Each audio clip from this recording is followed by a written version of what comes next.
Katanya setan, wahai Allah, Nabi Ayub itu sujud kepada engkau, sajidan, syakiron, hamidan. Beliau Nabi Ayub sujud, syukur, dan memuji kepada engkau ya Allah, karena Nabi Ayub itu mempunyai kekayaan, karena Nabi Ayub itu hidupnya enak, karena Nabi Ayub itu juga di dalam rumah tangganya adem ayem, tidak ada pertengkaran di antara kedua belah pihak. Oleh karenanya ya Allah, berikan kekuasaan kepada kami untuk mengganggunya. Dan saya jamin, katanya setan, saya jamin kalau Nabi Ayub sudah dikasih cobaan, maka dia tidak akan sujud, syukur, dan memuji engkau wahai Allah. Dalam hatinya iblis setelah sampai di sana, Ayub ini kok masih saja sujud ya, Ayub ini kok masih saja bersyukur dan memuji kepada Allah, padahal hartanya sudah saya habiskan, kemudian anak-anaknya, keluarganya sudah saya bunuh semua, bahkan gudang atau kandang untanya, kandang sapinya, kandang weduse, semuanya udah saya bakar. Tapi kenapa beliau masih sujud kepada Allah? Ya, melanjutkan yang kemarin masih sekitar cerita Nabi Ayub yang mendapatkan cobaan atau ujian dari Allah Subhanahu wa taala. Untuk yang memegang kitabnya silakan dibuka halaman 4 ya, halaman 4, cerita tentang Nabi Ayub yang dikasih ujian atau cobaan dari Allah Subhanahu wa taala. Sebelum kami melanjutkan kajian ini, akan saya ungkap kembali bahwa setan ini selalu menggoda manusia. Setan akan selalu mengganggu manusia saat manusia tersebut selalu takarrub, mendekatkan diri kepada Allah. Dia sujud kepada Allah, dia juga syukur kepada Allah. Katanya setan, wahai Allah, Nabi Ayub itu sujud kepada engkau, sajidan, syakiron, hamidan. Beliau Nabi Ayub sujud, syukur, dan memuji kepada engkau ya Allah, karena Nabi Ayub itu mempunyai kekayaan, karena Nabi Ayub itu hidupnya enak, karena Nabi Ayub itu juga di dalam rumah tangganya adem ayem, tidak ada pertengkaran di antara kedua belah pihak. Oleh karenanya ya Allah, berikan kekuasaan kepada kami untuk mengganggunya. Dan saya jamin, katanya setan, saya jamin kalau Nabi Ayub sudah dikasih cobaan, maka dia tidak akan sujud, syukur, dan memuji engkau wahai Allah. Itu kan katanya setan yang disampaikan kepada Allah. Intinya setan iblis ini ingin menggoda umatnya, ingin menggoda hambanya Allah yang selalu bersyukur. Persepsi setan, katanya setan, orang yang selalu mendapatkan nikmat, orang yang selalu mendapatkan kebahagiaan, dia akan selalu syukur, katanya setan. Tapi katanya setan, saya akan mencoba untuk mengganggu, kemudian ngasih cobaan kepada dia masih syukur enggak? Nah, katanya setan seperti itu. Kemarin menjelaskan seputar itu. Kita lanjut kepada summakola sallatoni ala jasadihi. Jadi setelah Nabi Ayub itu dikasih cobaan, yang pertama bangkrut hartanya, hilang kebakar gudang hewan-hewannya, kemudian anak-anaknya, keluarganya juga meninggal, bahkan rumahnya digoyang oleh setan, kemudian dibalikkan, semua isi rumahnya juga meninggal. Sekarang dia minta izin kepada Allah. Summa qala sallatoni ala jasadihi, ya Allah, coba sekarang berikan kekuasaan kepada saya. Kekuasaan apa maksudnya? Saya sekarang akan mencoba mengganggu Nabi Ayub lewat fisiknya, tubuhnya. Misal ya virus lah, misal seperti corona. Coba manusia itu yang selalu bersyukur, yang selalu bertahmid, memuji kepada Allah, akan saya coba dalam segi fisiknya. Kalau dia masih syukur kepada Allah, dia masih memuji dan bersujud kepada Allah, berarti dia memang betul-betul hambanya Engkau wahai Allah. Faqalah, kemudian Allah berkata kepada setan, sallattuka ala jasadihi waira qalbihi wa lisanihi wa aqlihi. Wahai setan, oke, gak apa-apa, datangnya aja si Ayub, ganggu dia, kasih cobaan kepada Ayub, kepada tubuhnya, kepada fisiknya, waira aqlihi, waira qalbihi, ya, wa aqlihi wa lisanihi. Tapi untuk akal pikirannya, hatinya, lisannya itu jangan diganggu. Kalau masalah fisik tubuhnya terserah, asalkan yang lisan, kemudian hatinya sampai ke akal pikirannya jangan diganggu. Yes. Setelah Allah memberikan kekuasaan kepada iblis, kepada setan, jin ifrit itu, fadzahaba ila ayyuba, fadzahaba nuli budal sapa iblis ila ayyuba maring Nabi Ayub. Berangkat, yang namanya iblis ini berangkat untuk mengganggu Nabi Ayub. Fawajadahu sajidan, fawajadam ko nemu sapa iblis hu ing Nabi Ayub sajidan hale sujud. Dalam hatinya iblis setelah sampai di sana, Ayub ini kok masih saja sujud ya, Ayub ini kok masih saja bersyukur dan memuji kepada Allah, padahal hartanya sudah saya habiskan, kemudian anak-anaknya, keluarganya sudah saya bunuh semua, bahkan gudang atau kandang untanya, kandang sapinya, kandang weduse, semuanya udah saya bakar. Tapi kenapa beliau masih sujud kepada Allah? Ya, dia menjumpai Nabi Ayub masih dalam keadaan sujud. Ini orang kok nggak pernah jerah ya, mau dikasih cobaan apa lagi? Nah, setelah setan atau iblis nyampe di sana, faja'ah, mongko teko atau datang siapa iblis, mingki biali wajihi, saking arah ngarepe wajahi Nabi Ayub. Dia datang dari hadapannya Nabi Ayub. Ya. Setelah ada di depannya, wa nafakhoh fi munkhoraihi nafkhatan ista'la minha jasaduhu. Kemudian setelah ada di depannya, barulah kemudian si iblis ini meniup bolongan irungi Nabi Ayub. Jadi hidungnya ini ditiup sama Nabi Ayub, sama setan. Nafhatan ista'ala minhu, dengan tiupan yang mana tiupan tersebut bikin hidungnya Nabi Ayub ini ista'ala biha, panas, artinya semacam apa ya,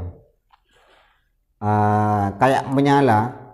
Jadi saat setan meniup hidungnya Nabi Ayub dengan tiupan yang keras, ini semburannya setan, bukan semburannya dukun, tapi semburannya setan di atas dukunnya dukun, sehingga hidungnya Nabi Ayub ini merasa panas ya. Atau ketika kita disogrok, disuap itu ya, kalau terlalu dalam, bukan hanya ditiup tapi ini cuma dimasukkan, itu kan kadang mau bersin dan hidung kita terasa panas ya. Itu kalau disuap. Tapi kalau yang ini, setan ini bukan suap kepada Nabi Ayub, tapi langsung disepul dengan tiupan yang sangat kencang, sehingga terjadilah wa waqa'a fihi hikatun fahaqqaha bi'atbarihi, karena badannya hidungnya merasa panas, sehingga ketika panas tubuhnya Nabi Ayub ini merasa gatal. Wa waqa'a lan tumibo fihi dalam Nabi Ayub hikatun opo gatal-gatal, merasa gatal-gatal Nabi Ayub ini setelah ditiup oleh setan. Karena merasa gatal, maka Nabi Ayub fahakkaha bi'adfarihi, kemudian Nabi Ayub ngukur, fahakkaha nuli ngukur sapa Nabi Ayub hu ing hikah bi'adfarihi kelawan kukuni Nabi Ayub, hatta sakotot kulluha, hingga lugur kulluha opo sekabiani jasad, sehingga saat Nabi Ayub menggaruk ya karena gatal ya, maka digaruk dengan kukunya sama Nabi Ayub. Lah saat digaruk kok ternyata fahakkaha sakotot kullaha, maksudnya sakotot kullaha ini luka, bikin luka, bukan berjatuhan tapi sampai menyebabkan luka. Seperti kita ya, kita kalau sering menggaruk pada anggota tubuh atau fisik kita dengan di satu tempat yang sama dan itu digaruk dengan garukan yang lama, itu kan akan memar pertama, yang kedua mungkin besoknya akan merah, kemudian dia akan membekas dan bahkan luka ya, itu kan kalau sering digaruk. Lah ini gatalnya Nabi Ayub ketika digaruk, sekali garuk dia bisa luka ya. Karena saking gatalnya summahat kahabil masuhil hasyiha, Nabi Ayub ini gak kuat, gatal semua, anggota tubuhnya ini gatal semua, sehingga saking sangat gatalnya Nabi Ayub ini menggaruknya dengan bil masuhi al hasyiha, dengan pakaian yang kasar, jadi dikit-dikit kayak digosok-gosok, saking gatalnya kulit atau tubuh dari yang Nabi Ayub, saking gatalnya sehingga menggaruknya dengan kain yang kasar. Kain kasar masih kurang, maka Nabi Ayub juga menggosoknya wal hajari, dan juga dengan batu. Falam yazal yahukuha hatta taqta'a jazaduhu ya, dengan kain juga tidak cukup, bahkan dia ngambil bebatuan yang lebih keras, atau misal korek ini ya, korek digaru-garukan ke pipinya, ke lehernya, atau ke badan yang lainnya, saking gatalnya, gatal setelah ditiup oleh setan atau iblis tersebut. Nah sehingga ketika Nabi Ayub menggaruknya dengan keras, maka lukanya tambah parah, lukanya juga merembet kepada tubuh-tubuh yang lain. Pada saat itu juga wa anta najasadu, badannya, tubuhnya Nabi Ayub berbau kayak apa ya, pokoknya berbau, wa antanah lan berbau. Karena Nabi Ayub ini mempunyai badan bisa dikatakan katanya orang itu menjijikkan, penuh dengan luka, penuh dengan kuman, penuh dengan penyakitan. Fa akhrajahu ahlul qaryati, fa akhraja mengkonuli ngetokaken hu ing Nabi Ayub ahlul qaryati, sapa penduduk desa. Nabi Ayub ini diusir, ayo pergi kamu. Nabi Ayub diusir, seorang nabi loh diusir sama penduduk desanya ya, karena menganggap bahwa Nabi Ayub ini orang yang penyakitan. Sama seperti awal-awal corona, saat orang terjangkit corona, semua orang kan tidak mau mendekat, bahkan dia mau diusir ya, tidak memanusiakan manusia. Padahal kan sebetulnya di dalam Islam ada cara atau etika, adab sopan santun ketika mereka yang mempunyai penyakit yang memang membahayakan, bagaimana Islam menghadapinya, tidak lantas diusir atau dicampakkan ya. Ini kejadian sama persis yang dialami oleh Nabi Ayub. Ketika Nabi Ayub sudah baunya bosok, anggaplah penyakitan dan bisa menular kepada yang lain, penduduk desa sepakat untuk mengusirnya. Waja'aluhu ala kunasatin. Ala kunasatin ini misal di tempat sampah lah. Jadi Nabi Ayub ini setelah diusir dan didorong untuk menempati tempat sampah ya, tumpukan sampah. Wes Nabi Ayub, kamu di sana aja di tempat sampah. Waja'alu lahu arishan wa hajarahun nasu kulluhum illa zaujatahu al-musammata rahmatan.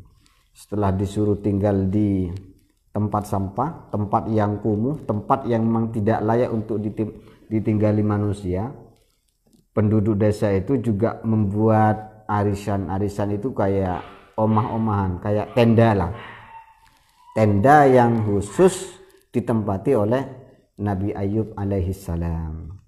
Jadi orang yang berpenyakitan pada waktu itu sama penduduk desanya diusir dan kemudian dibuatkan tempat khusus kayak tenda.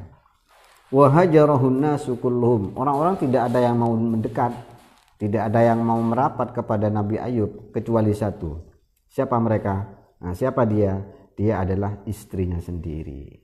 Ya, istrinya yang sabar menemani, istrinya yang rumat Nabi Ayub, karena istri ini sebagai pembantu atau sebagai amanah dan dia punya kewajiban kepada suaminya.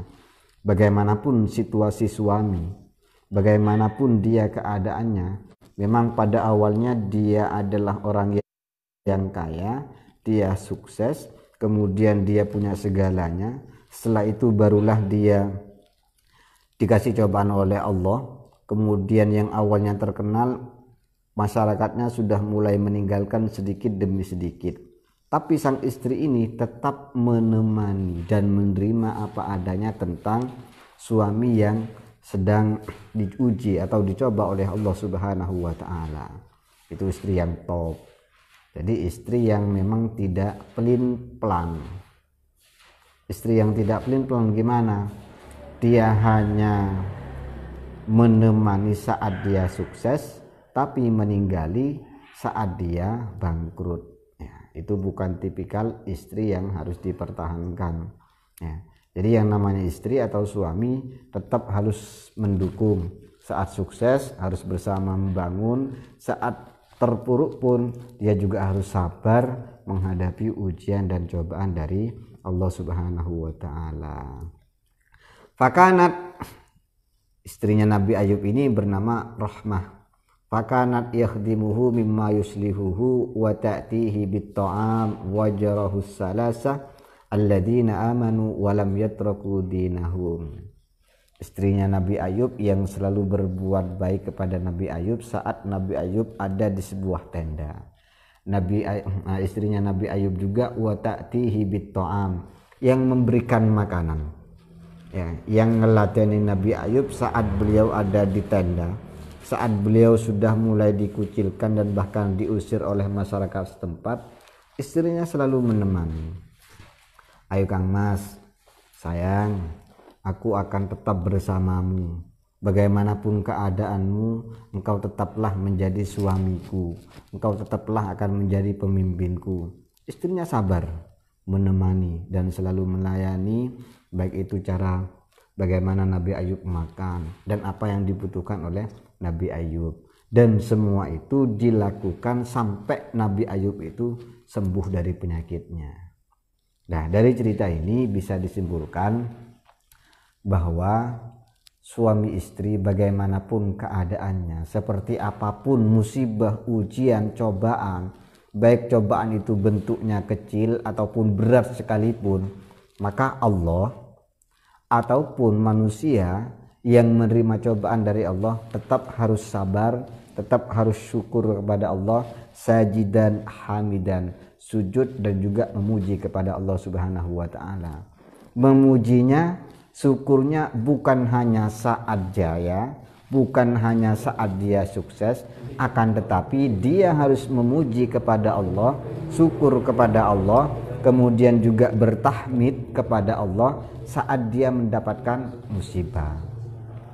Bukan hanya karena dia bangkrut kemudian dia selalu meminta kepada Allah, bukan. Atau bahkan ketika dia selalu mendapatkan kenikmatan, mendapatkan kesuksesan, kejayaan, dia bersyukur, tidak juga seperti itu. Jadi kapanpun dan dimanapun kita tetap harus bersyukur, bersujud dan bertahmid. Istilah lain adalah ittaqillah haitsuma kunta. Bertakwa kepada Allah, bertakwa dalam artian kita tetap menjalankan apa yang diperintahkan oleh Allah, menjauhi apa yang dilarang oleh Allah dimanapun kita berada. Ya, ittaqillah haitsuma kunta atau haitsuma kunti. Nah, itu cerita Nabi Ayub.